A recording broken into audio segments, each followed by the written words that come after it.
lo spiego che è una canzone? No, non è solo musica e parole. Non so quattro rime mi s'ingrocia.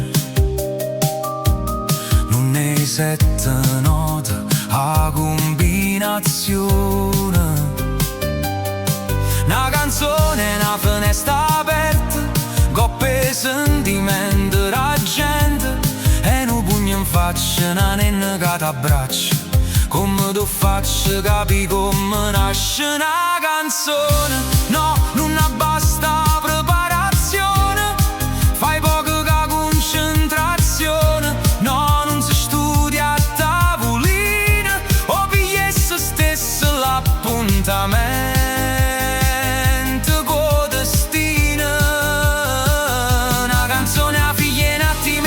È una cosa che ti scommoglie i pensieri, un miraggio rimane, un flash da ieri, e non ti avvisa mai quando arriva l'ispirazione.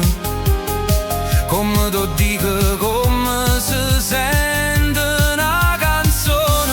No, non serve che hai sa voce, no, non si ascolta solo che orecchie, non ci va soltanto attenzione.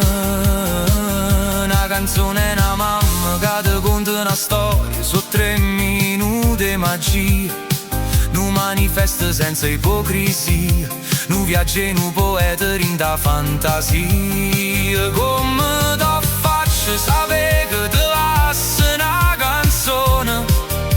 No, non ti lascia indifferente, non può essere che non ti ha fatto provare niente. E se è successo era una cosa scadente.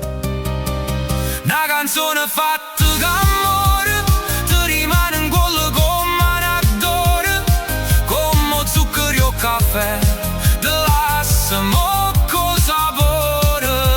Ognuno è un colore che si apposa in dall'anima, come un coppa a tavola se un pittore, come tu metti in capo che non muore una canzone. No, vita so in un tenue tempo, ti resti in da memoria per sempre, pure se le sentute quando eri guaglione.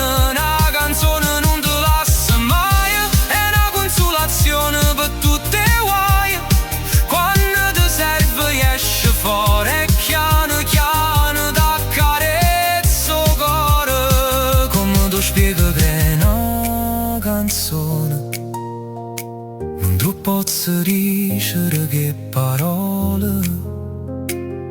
A 7 t'ingoppa una scoglia, guardo mare quando tramonto sole, e forse allora può capire che ho veramente una canzone.